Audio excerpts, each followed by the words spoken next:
חיפשתי המון שנים כלי שיכול להוריד לי את כמות הפציעות ולשפר לי את הביצועים, או למעשה לבדוק את ההתאוששות של השחקנים. חייב להגיד שהמערכת הזאת במדויק ניבאה כל מיני פרמטרים שאני לא הייתי בטוח לגביהם. גם מבחינה גופנית, איפה נמצא הגוף שלי במצב התאוששות, וגם מבחינת המערכת העצבית, כאילו איך אני מוכן עכשיו לאימון או לעצימות של האימון. אתה מגיע לבדיקה אצל IT ספורט שבודקים לך, שמים לך אלקטרודות, עושים לך בדיקת אק"ג, עושים לך בדיקה של גלי מוח, עושים לך בדיקה של דברים שהם מדידים, ונותנים לך אפשרות לראות באיזה נקודת מצב אתה עומד. את מירב הבדיקות אנחנו עשינו במהלך מחנה אימונים לישראמן האחרון. 4 ספורטאים גילינו שהם בעייפות יתר, הם קיבלו עומס אחר, הם קיבלו אימונים קלים שהמטרה שלהם הייתה התאוששות.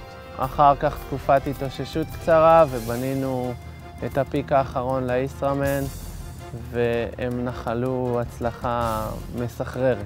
במיוחד בגילאים הצעירים שהילדים עוברים תהליכים פיזיולוגיים וגדלים, חשוב לי להתאים את תוכנית האימונים על מנת להגיע לתוצאות מקסימליות. הבדיקה הזאת לא דורשת מהשחקן שום מאמץ פיזיולוגי והיא לא פולשנית. ואני חושב שהמערכת הזאת יכולה לתמוך באופן ברור באיזה מצב הספורטאי נמצא, ואם צריך לנוח, אז לנוח, אפילו שהוא אומר שהוא מרגיש מצוין, כי הסיבות יכולות להיות כאלה ואחרות, ולהפך. מאז שהתחלתי לעבוד עם IT ספורט בשנתיים האחרונות, חוסר הוודאות לגבי המצב הפיזיולוגי של הילדים נעלם לי, ואני מאוד מאוד מבין ויכול לבסט את רמת האימונים לדבר שבאמת אנחנו צריכים ולעשות הכי טוב שאפשר. אני זוכר שהגעתי אחרי סוף שבוע עמוס מאוד באימונים. מהבדיקה שביצענו באותו רגע שהבנתי שאני בנקודה מטה תחתונה וכפסע ביני ובין אוברטריינינג, עצרתי מיד.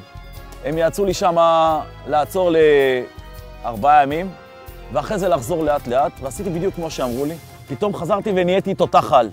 הרבה יותר חזק, מאשר אם הייתי עושה בדרך השמרנית שלי, וממשיך להתאמן ולהתאמן ולא עוצר בעצור. בעיות שהיה לוקח לי 2, 3 ולפעמים חודש לעלות עליהם, אני מגלה ישר בסוף הבדיקה, לפני שהשחקן אפילו מודע לבעיה. לא מנחש, לא חושב, אני פשוט קבל תשובה חד משמעית מה מצב הילד. אתה יודע מה עובר על הספורטאי והוא לא יכול להחביא שום דבר. גם התחזקתי, למרות שלא הנפתי משקלים גדולים, גם נפצעתי פחות. יש לי פה מדד, יש לי עם מי להתייעץ, אני חושב שזה הכלי הכי טוב שאני כמאמן יכול להשתמש בו. הוא חובה לכל ספורטאי בכלל, ובמיוחד לספורטאים שקובעים להם מטרות ורוצים להגיע למטרה בצורה הכי חזקה והכי בריאה. וגם להגיע למטרה, זה אומר שבמטרה הם יהיו בפיק.